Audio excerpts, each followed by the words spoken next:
is much more worse when the tariff is increased and then there is apparently no light. It's actually outrageous.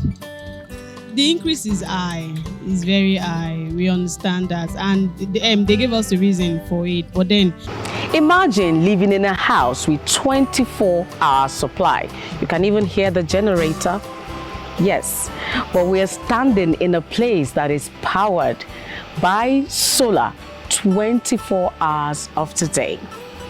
Now, the Minister of Power in Nigeria, Adebayo Adelabu, recently announced electricity tariff increase of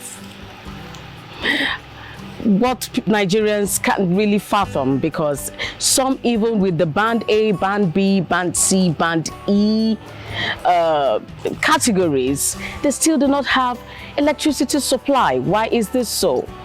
But today on space.com, we are somewhere in Lagos, Southwest Nigeria. Even with that generator on, this house and this whole place you are seeing is powered 24 hours by the sun with solar energy. Now, Chris Onwasanya is the president of AWPS and is the sole distributor of Solax Power here in Nigeria. Solax Power has powered this house. Now, we want to see how it works. Chris will join us soon. We want to see how it works. We want to see how he has his AC on. His air conditioner is on. At home, in the office, his air conditioner is working 24 hours. How does it work? This house, the whole house too, is powered by solar, meaning that the AC downstairs is on. The refrigerator, a big one, which we'll get to see that a big one is on. How is it happening here in Nigeria that people are not receiving enough electricity supply? You'll get to hear all that on space.com. I am your host, Gimalo Angel Ologoke.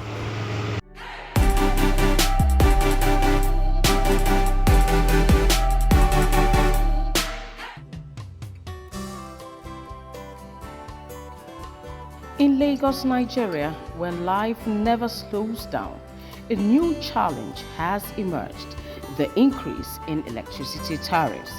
For many residents and businesses, the recent rise in electricity tariffs has sparked uncertainty and financial strain.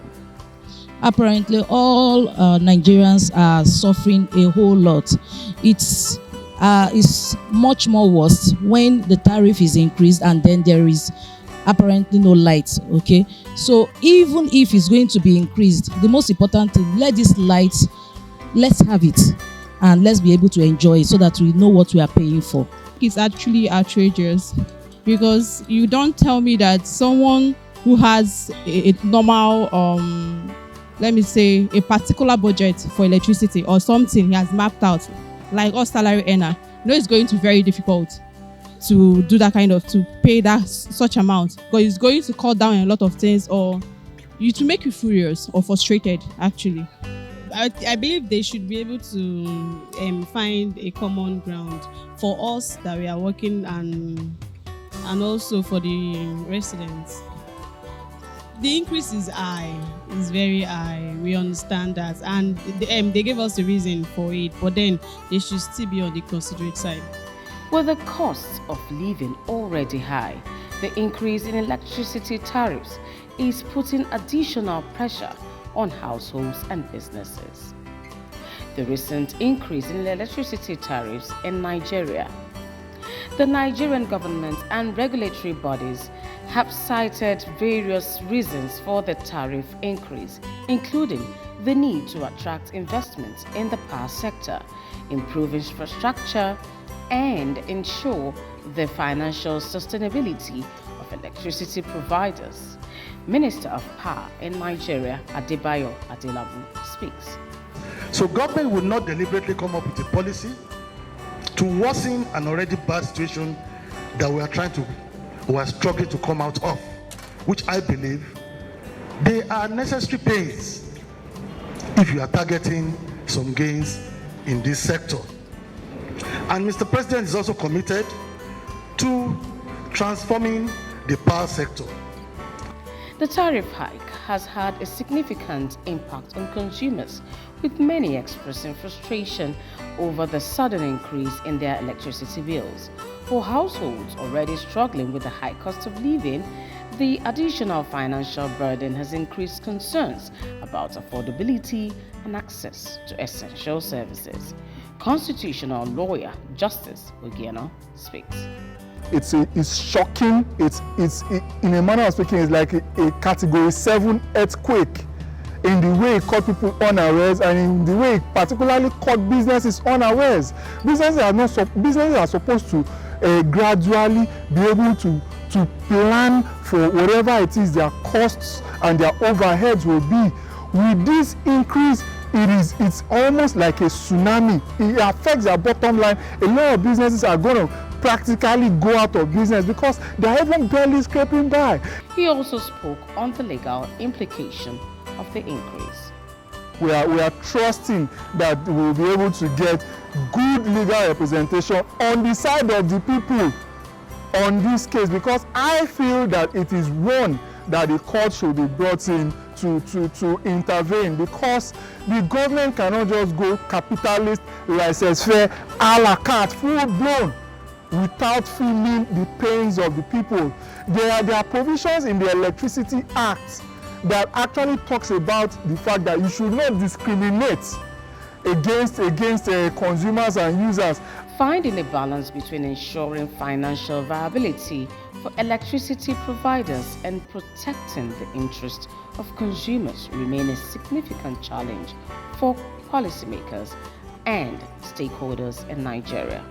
The government will not have to walk away from actually financing some of the things that better the generality of the populace. We have not arrived at the situation where the populace will be made to pay for goods and services like the people in the West, maybe like in the US or in the UK, for example, because there are a lot of things that the government also in those societies give to them as cushion.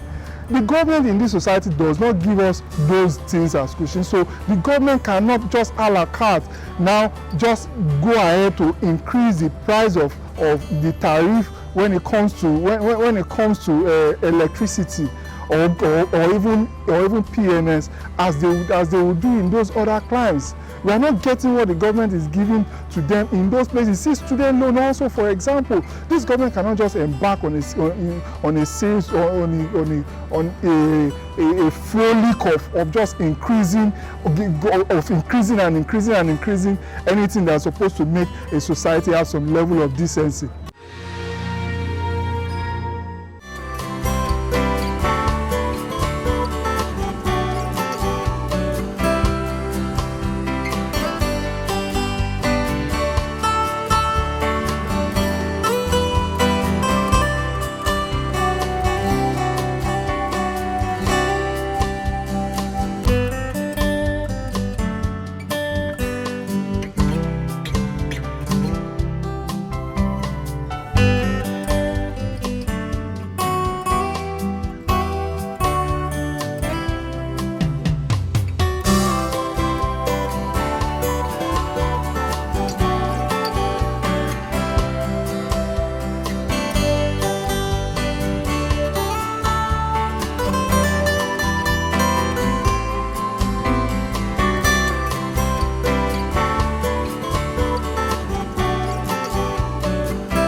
Welcome back to space.com on LN247, a show that is all about the environment. Now, we started with telling you that where we are is powered by solar 24 hours.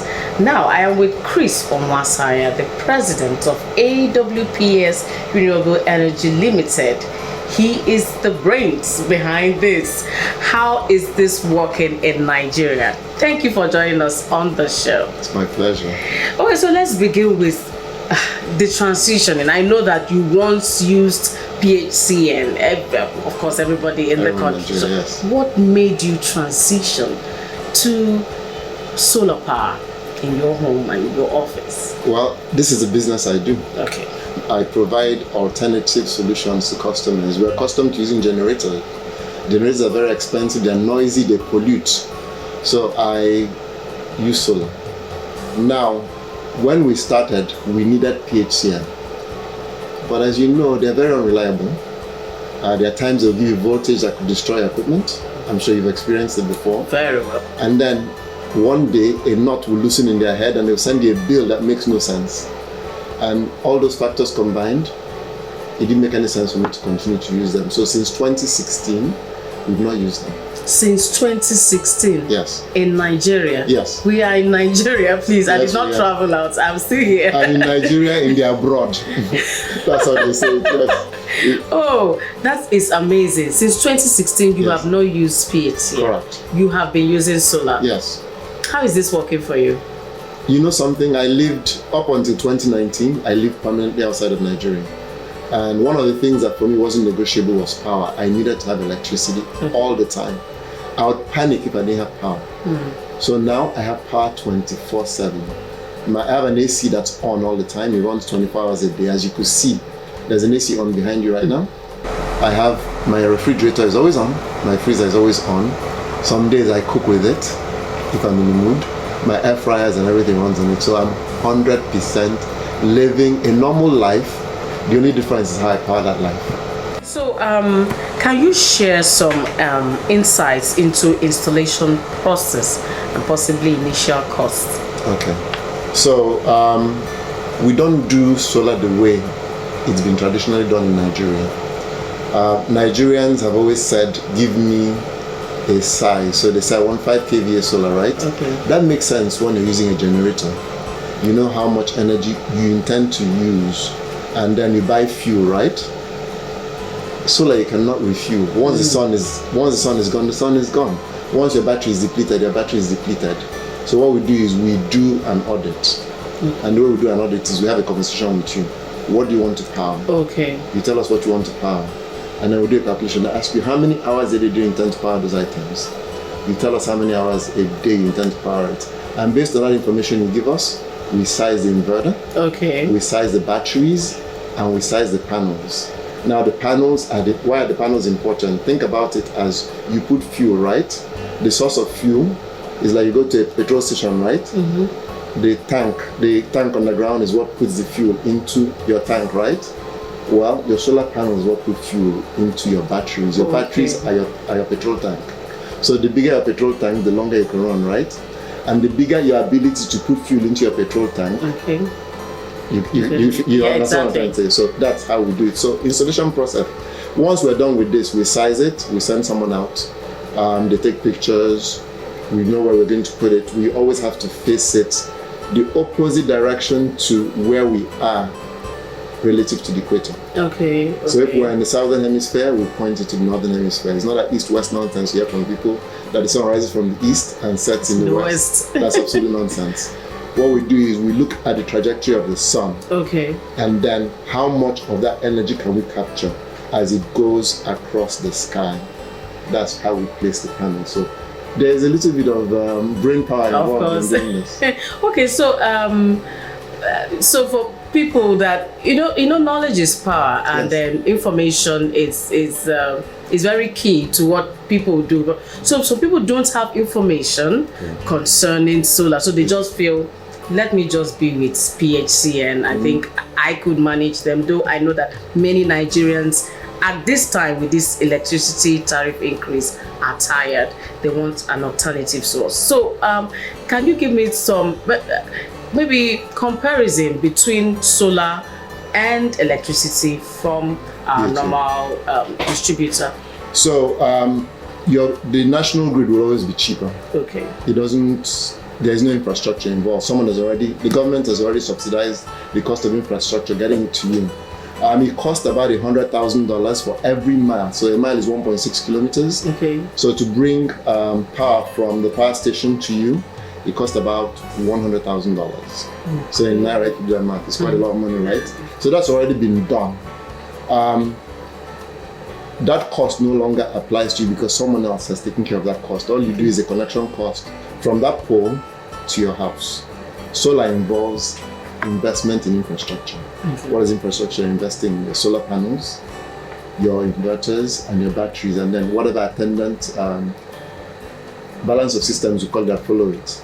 So that's your initial upfront cost. But once you put it in, it costs less to run than PHCN cost. Because your cost is not costing you anything to generate electricity. Each time you're generating electricity is free. That's the reason I'm able to run an AC for 24 hours a day, because it's not costing me anything to generate that electricity. So let's talk about maintenance. Yes, I'm sure there's a level of maintenance to solar panel on the roof, the whole machine itself. Right. So what's maintenance like, and what does it cost? So that's a very nice question. Thank you, sir. When we first started this business, we used flooded lead acid batteries. Okay. Lead acid batteries are your wet cell batteries. That's just the best way to describe them in Nigeria, but they're actually called lead acid batteries. Okay. So we used the flooded version that had water in it. So what was the maintenance? You had to make sure you properly charge them. Okay. You had to make sure there was water in it, and that required a ridiculous amount of effort. When I would go and come back, I would spend the first 3 days just doing maintenance on those batteries. And it's the reason we transitioned away from lead acid batteries to lithium batteries. Okay. Lithium batteries require no maintenance. All you do is you charge them, you use them, you charge them, you use them. So the For life? For the life of the battery, yes. So the batteries we supply come with a 10-year warranty. Okay. So for 10 years, there is nothing that gets done. Now, periodically, we might have glitches because it's a computer that runs that battery. A firmware update. Like your phones, how it says your phone needs a firmware update. A firmware update resolves that. Okay. Your inverter, same thing. Your inverter firmware updates maybe clean the fans. That's about it. And that you could do once every 6 months. Okay. During the dry season, when you come out, you look at your car, right? It's covered in dust. Yes. Guess what? The solar panels have the same thing too. And dust reduces the performance of the solar panels by up to 70%. Oh, that's much. Yes. So you can wake up and you think it's sunny, but your panels are doing nothing. You notice your batteries are not charging. It's time to clean the solar panels. Nothing special. Take a mop, a bucket, stick it in. That's it. So that's the main thing. Please, no soap. No, please, no soap. Please, no soap. No soap, just water. If you have a hose and you can reach up there, just use the hose and wash it up, yes. Okay, but during rainy season, there's no need. We don't do any maintenance during rainy season, correct? Okay, I'll come to rainy season. Sure. I'll come to rainy season. But, okay, so we'll continue with the solar. How do you store excess energy generated? Very nice question. Batteries. Okay. So more batteries. Yeah. So what happens is the hybrid systems we use, as the sun is shining, is powering the load. Any excess goes into the battery. So your batteries are your storage. Think about your battery as your petrol tank. Okay. So the more you put into your petrol tank, the further you will go, right? So during the day, excess energy is being stored in your battery. So your batteries are a storage facility. Okay. So you have a clientele base. Yes. You have people that are patronizing this business. Yes. So how do you service them? How do you, like somebody has an issue, yes, something comes up, yes, how do you reach them? Is there an app? How do you monitor these things? So one of the things is during the process, once we start talking to you, we set up a WhatsApp group for you. Okay. So it's me and technical team, okay, and maybe a logistics person that's on that group. We continue to have conversations, but it's not just that alone. We have remote monitoring that's standard on every system we install. So we're able to see what you're doing in real time. So if there are any problems cropping up, it starts to send us messages. Okay. So it sends it to me as an email, or when I log in, I'll see there are alerts, and then it tells me what plant, which is what customer it is that's having that issue. Now what will happen is we'll send him a message, have you noticed anything going on? If he says yes, we tell him, okay, what happened? What was the last thing that happened before that event started to happen? And then they explain to us. If it's something they did, we tell them not to do it. If it's not something they did, we try to diagnose online. Where we are not able to do it, we get the manufacturer involved. Okay. And then sometimes what the manufacturer will do is they will do a firmware update the software and the system, and that resolves the issues. Let's talk about rainfall, rainy season. Yes. When you don't really have sun. Yes. So that's just one issue I can think about. It's the biggest one. Okay, it is the biggest one. So tell us about it. So let me take you to my past. Okay. My present is lithium batteries. We tended to have most performance issues during the rainy season. And the reason is because the batteries are not charging very well. And as a result, the batteries will fail. So what we have done to mitigate, we can't stop the rain. Yes. The rain will always happen. So what we've done is we oversize the systems. Okay. What do we mean by oversize? So if normally we install 5 kilowatts in panels, we'll install 7 kilowatts in panels. And what does that allow us to do? So during the short period when the sun comes out, we're able to capture a lot and shove that much into the batteries to allow us to get around the fact that we're not getting enough sunshine. Lagos is very unique. Lagos is very difficult to design for. Okay. You think that because it's hot, right, that Lagos has sunshine. Look outside. You were outside earlier, right? Yes. Lagos has the worst sun performance you could think of. So when we calculate for sunshine in Lagos, we use 3 hours of sunshine. When you average it out from during rainy season to dry season, you average about 3 hours of sunshine a day. Now, it doesn't mean illumination. I mean maximum sunshine on your solar panels. Yes. 3 hours. Wow. So Lagos is a challenge, yes. In enough. Yes. Just put it out there and they're good, yes. But Lagos, we suffer a lot in Lagos. And Lagos, you have that period where it could go 7 days of clouds, no sunshine. It happens in Lagos. It doesn't happen anywhere else. So how do you solve this? We oversize. And then we tell the customer that his generator now, he has to deploy his generator. So every installation we do, the customer has to have a generator. It's not negotiable. Okay. So your generator also powers... We'll help you charge your batteries. Charge your batteries. Right. And you still have power. Yes. So instead of running generator all day, you're only running generator for 1 hour because our batteries charge very fast. Just 1 hour? 1 hour, yes. 1 hour, 1.5 hours max. Our batteries charge very fast.